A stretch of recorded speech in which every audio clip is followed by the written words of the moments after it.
Welcome to the Homeschool Show from North Carolinians for Home Education. Our goal is to help you homeschool with confidence and joy. I'm your host, Matthew McDill, and we have as our co-host today, Lynn Pierre Jones. How are you? Glad to be here. Doing great, buddy. It's good to see you. Glad you could be here. I'm glad to be here. Yeah. What do we got today? Okay, in homeschool news, NCHE scholarships for homeschool students. How to tell others about the conference. In Homeschool Conversations, today we will talk with Steve and Megan Scheibner. They will be our featured speakers at the Thrive Homeschool Conference this year. And in Homeschool Helps with Amanda, Amanda is going to talk about support for single-parent homeschoolers. That's it. Isn't that cool? Yeah. Okay, so homeschool news, number one, scholarships. Since 1998, NCHE has awarded over $171,100 in college scholarships to over 100 graduating homeschool seniors. That's right. a lot. That's awesome. Fantastic. NCHE scholars chosen for outstanding achievements in academics, arts, athletics, and community involvement have continued their education with institutions as diverse as the U.S. Air Force Academy, Mission Aviation Fellowship, Duke University, Patrick Henry College, Liberty University, Meredith College, and the University of North Carolina. Yeah. Isn't that something? The deadline to get your applications in this year is March 31st. Visit nchhe.com/graduate/central to learn more about the scholarship and how to apply. Now, how to tell others about this Thrive Homeschool Conference. One of the best ways to get the word out about Thrive is word of mouth. That's right.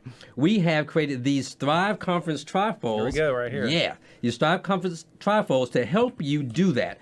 We would love to have you help distributing these for the 2023 conference. If you have an opportunity to get the Thrive trifolds into people's hands, just contact the NCHE office and we will send you as many as you need.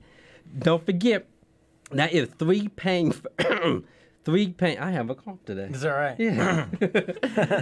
Don't forget that if 3 paying first-timers list your name on the referral field, when they register, your conference registration is free. That's right. Free. All right? We really appreciate your help. The NCHE office email is nche@nche.com. Phone number is 844-624-3338. That's right. So this could be a way that could help you get a free registration. Yes. Because you can pass these out and put your name on it and say, put my name down. And if right. three new conference attenders put your name down, you can get it for free. Or you all could put my name down. LYNN. Put my name down so I can go free. Exactly. So don't forget that the conference is May 25 through 27 of this year in Winston-Salem at the Benton Convention Center. That's where we've been having it for decades. It's a fantastic venue. We have a fantastic time. You can go to nche.com/thrive to find out more and to register. This is the #1 event and resource in North Carolina for homeschool families. Wow. And you cannot replace a live event like this by doing stuff online. Correct. So don't miss this. That's good. All right, so we are now going to have our Homeschool Conversations, and today we have the privilege of having Steve and Megan Scheibner, who are one of our featured speakers for the upcoming conference. Steve and Megan have spent the last 20 years developing parenting, grandparenting, and youth character development resources. In 2010, they formed characterhealth.com to share their research methods with parents worldwide. The Scheibners are biblical counselors with years of counseling experience. With 8 children, their practical tips and techniques have undergone years of hands-on testing. So I guess some of them worked. I guess so. That's right. They have helped thousands of parents transform their homes and families into relationally strong models of Christian living. So we are glad to have you guys with us today, Steve and Megan. Glad to be with you. Yeah, thanks for having us. I can relate a little bit to you because I have 9 kids. And when you give parenting seminars, the pressure's on, It's like you've been doing this for a while. So I guess what's the age span of your children now? So our oldest is turning 36. next month, and our baby is 21. Okay. And he just loves when I call him the baby. Yeah, I'm sure. 36. And, That's almost 40. Yeah, we have four boys and 4 girls. So That's great. Wow, balanced number. yeah, it is. So I've been looking at some of these workshops that are really exciting for the conference, and wanted to just chat with you guys about some of these. And of course, all the way through, you have the character theme in different ways. But let's just start with you, Steve, on one of yours, training young men to be gentlemen in a feminist culture. This is this is a very interesting topic. Tell us a little bit about this one. Yeah, that's interesting. That workshop I added about 4 years ago, and almost on a whim. Our young men, all men for that matter, but young men especially, are under a tremendous amount of pressure these days from the culture around them to be feminized. And not only that, now it's gotten even worse in the last 4 years. But I put it on as a last minute idea, and it's become one of the most popular workshop I do. So we branch out into a lot of different areas. We talk about the pressure. Romans 12:2 says, don't be conformed to this world, but be transformed by the renewing of your mind. So we talk about what the world wants to conform us into. And most recently, it's trying to squeeze us into the mold of a victim. But not only that, for young men, it's trying to squeeze you into the mold of being effeminate. And what does the Bible say in a balanced way about being a man? And so we're going to talk about issues related to that. I'm going to give some really practical advice and counseling tips and so forth for parents in that session. And then a lot of young people attend that session, and it's very encouraging for them as well. Well, give us a tip or two along these lines. Well, there's 4 roles biblically that a man fulfills. He's the protector, the provider, the initiator, and the lover of a woman. And if you understand what your role is, then you can be successful at it. If you've never heard that before, how are you going to be successful? Right, that's right. You're going to succumb to the culture around you that especially at that vulnerable age of 12 to 20 years old, where you're looking to find out who you are and what your purpose is on this earth. And the culture at large has got a lot of advice for you. It's all bad. Mm-hmm. It's going to try to tell you that you need to get in touch with your feminine side, and even worse, you pick your gender, you pick your sexual orientation, all that stuff. All of that stuff is not biblical. So we're going to talk about what the Bible says about those things, but in particular, focus on the proactive side of it, which is, what are my roles? Mm-hmm. And we're going to talk to young men about what does it mean in the 21st century to be a protector or a provider, an initiator, and a lover. You'll love the woman, or demonstrate love to the woman that you eventually marry, if you protect her in a spiritual way, if you provide for her not only financially but also spiritually,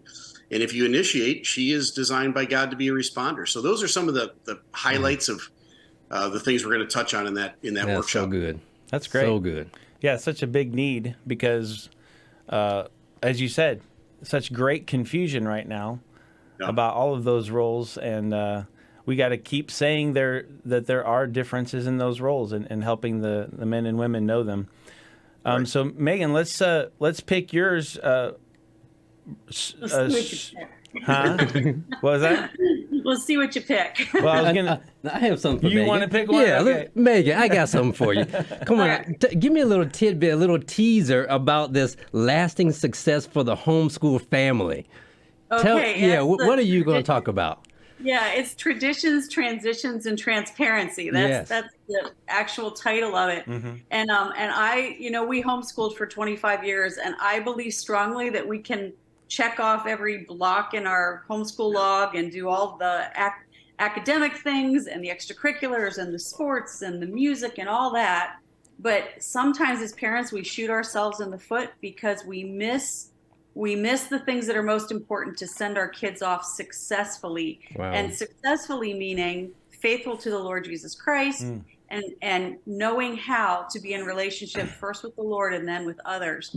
And so those 3 areas of traditions, which are the things that provide security for our kids and really for us as well, because this session is for the whole family. Traditions set the groundwork. Transitions, which probably are harder for parents than they are for kids, is learning how to help our kids move on graciously is the best word I can think of, to the next season of life for them. Mm-hmm. And sometimes as parents, we want to push them ahead too quickly. I can say it as a homeschooler, we want our kids to be up and above everybody else. They had a thriving muffin business at age 8 and paid their way through college with the proceeds, right? Yes. We're those people. Or we hold them back a little bit because we just really love them being little. And so working through those transitions, often that's a bigger lesson for the parents. And then finally, transparency, which is letting them see that we're fellow strugglers in this life, that it isn't as mom and dad, we've arrived spiritually and, pat, we're going to, when they come to us with questions, we're going to say, here's a couple verses, call me in the morning. I call it being a biblical pharmacist almost, but that we're going to say to them, you know what, I have struggled too. And here is how God has changed me and transformed me and taught me to live so that I can walk faithfully with him. Wow, that's so good. So what are some examples of the traditions that you talk about? It's funny. People assume they're all going to be spiritual, and we definitely did have some spiritual traditions, but not all of them. We laugh. There's things like once on President's Day, I served my kids beanies and weenies and cherries, and I told them about Washington crossing the river, right, chopping down the cherry tree as a young man. And that was such a tradition that we had to do it every year. And now my grandkids on President's Day get beanies and weenies and cherries. Wow. There's traditions like vacations that you always take, certain things that you always watch. We always watch White Christmas on Christmas Eve, but those things build the stability of in my family, we always. And one of the things that we found to be true with our own children and with a lot of the families that we counsel is that those traditions are the things that draw back a wayward child. A child who is in their striving for independence is going down a bad road, but they want to come back to the family traditions. One of our family traditions is we always have huge Thanksgivings with lots and lots of guests, but the night before Thanksgiving, we pray as a family, and we pray for family type things. And one of our children who was really struggling in her relationship with the Lord said that knowing we were going to pray on Thanksgiving night was an impetus for her to make sure she was right with the Lord, because she didn't want to not fit in her own family. That's fantastic. That's so How good. powerful. Well, we cannot we can't go on without getting to the keynote. Okay, so we only have 3 keynotes in the whole conference, and you guys have one of them, which is marriage, communication, and friendship. And of course, this is just for the sake of the marriage itself, but it impacts the whole family. So give us some ideas about what that's going to look like. Sure. We wrote a book a few years ago called The 8 Rules of Communication for Successful Marriages. And I love the book because I call it my boy book. It's only 92 pages long, and it's got pictures and redundancy in it. So Perfect. any male creature on this planet can read a marriage book from cover to cover and feel successful. We talk about the highlights of that book. But the takeaway from marriage, communication, and friendship is it's a fun session. It's almost like a stand-up routine, the two of us. We like to laugh. And there's something therapeutic about laughter. There's also the serious side of talking about communication issues and so forth. But a lot of times I think when you see a title and it has anything to do with marriage or especially communication, you look at it and you go, I don't know if I want to go to that. I hope he's listening. These two are going to wag their finger at me and tell me I need to communicate better. I already know that. That's not what this session is about. We're going to give you some tips on how to do that, but we're going to do it in a way that you walk away and A, you remember it, but B, it's fun. And you say, hey, I can do that, right? So we'll get the endorphins going with the laughter for sure in that session. You got to give us a couple here, of tips as we go. But go ahead. Sorry, Megan. Well, there's so many things that are serious in a homeschool conference, as they should be, but it's like drinking from a fire hose. That this session has really great teaching, but you're going to laugh a whole lot. Yeah, that's good. So. Let me tell the fish story, okay? Because she always tells this story. And I always get thrown under the bus with this one, but let me tell it from my perspective.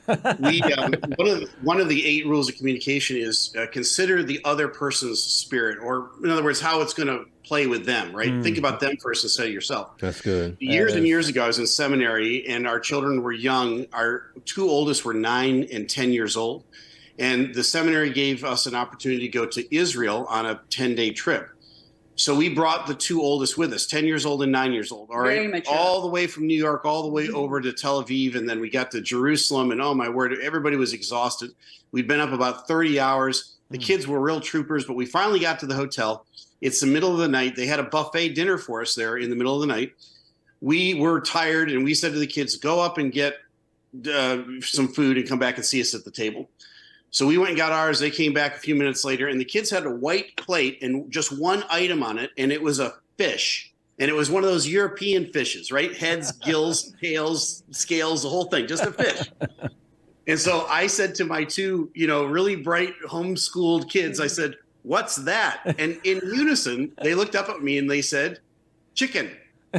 Okay. Now, to which I said to their homeschooling mother, yes, I don't think homeschooling is working. Right? I thought I was being funny. Yeah. Well, it didn't. I didn't notice this when I said that. And she was tired. She took that very personally. Every homeschool mom is wrapped up in how their kids do, right? And so I didn't realize how much her spirit and her self-image was wrapped up in a comment like that. Well, about an hour and a half later, I'm in bed trying to sleep, and I hear sniffling over on the other pillow. She's crying, and I said, "What's wrong?" And she said, "Well, I think homeschooling is working. I think they were just tired, So I didn't consider her spirit. I was just trying to be funny. And sometimes we do a lot of damage to a relationship when we think we got to either have the last word, or we got to be sarcastic, or we got to be the life of the party. And sometimes it's just better to do this. Yeah, zip it. That's good.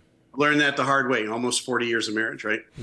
That's one of the other tips that we teach is we teach parents, especially homeschool parents who do everything as a family, how to date and what a date looks like for a homeschool couple. And we give the 3 rules of dating, which we'll give you the highlights. We'll teach more into it at the conference. But number 1 is that a date is a husband and a wife. The children aren't included. Amen. That's called a family outing. No kids.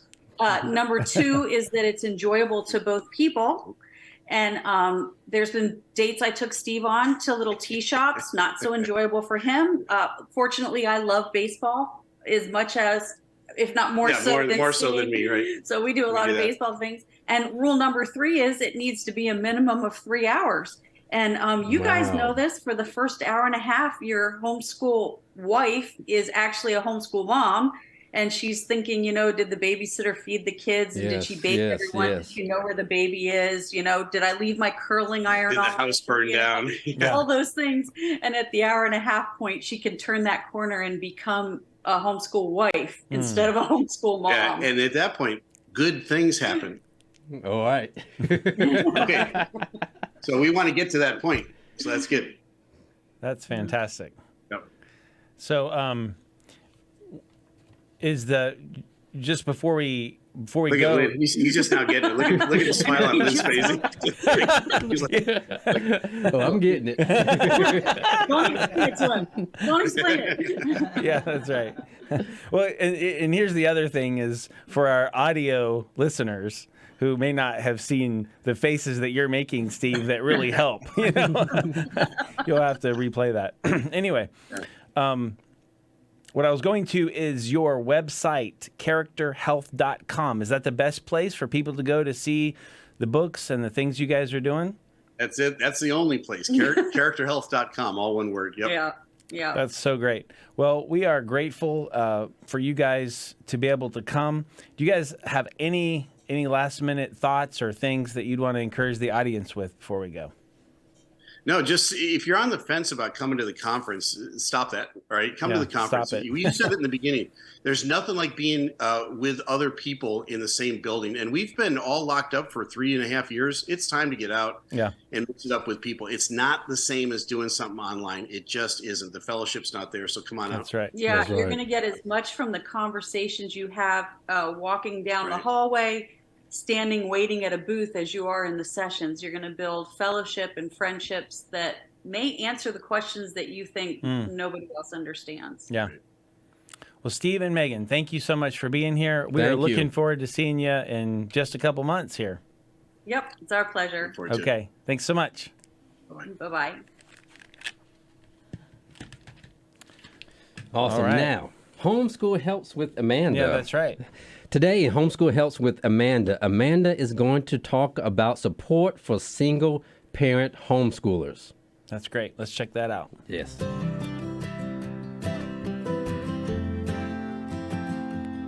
Welcome to Homeschool Helps with Amanda. I'm Amanda Wares, Homeschool Helps Director with NCHE. Today we are going to talk about single parent homeschooling. This is one of the areas that we at NCHE really strive to help homeschool. It's part of my job. So I don't know a lot about what it takes to be a single parent homeschooler or how to help. So I asked on our NCHE Single Parent Homeschooling Facebook page.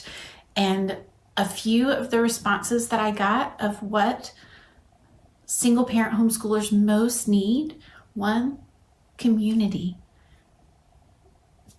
These parents really want to, and this is common, I think, to all of us, but it's a particular need. They want to be in a community with others who get it, who know what they're going through, who can relate and be able to help.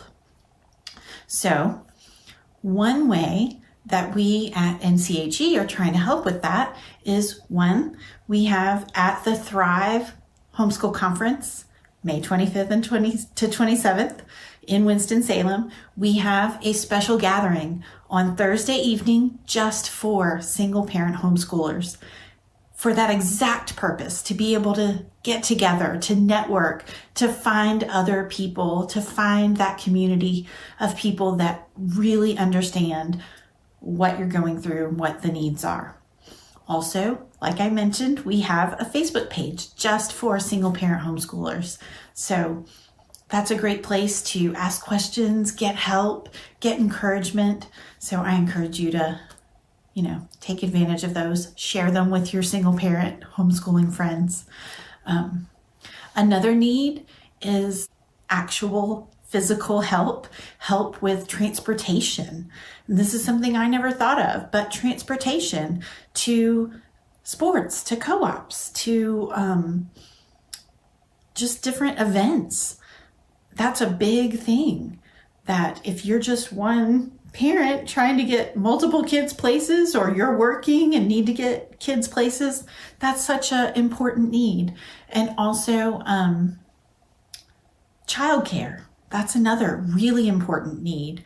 If the parent is working, maybe those of us that aren't working during the day or outside the home could help provide childcare. That's a wonderful need to fill. Another need is, and this is for homeschool groups to think about, don't schedule all of our events during the day, during the week. Because so often these single parent homeschoolers are working or are unable to be a part of those events. If all of them are at that time, then they're automatically excluded, their families, and we don't want to automatically exclude any family. So think about that. Think about, let's try and think outside the box and make our groups more inclusive to these families. Now, I want to talk to you, single parent homeschooling families. You are my heroes. It is so incredible what you do. And there are lots of you. I know, because I've heard from you, that you feel like you're all alone sometimes, but more and more single parent families are choosing to homeschool. So it's a growing community. You are not alone.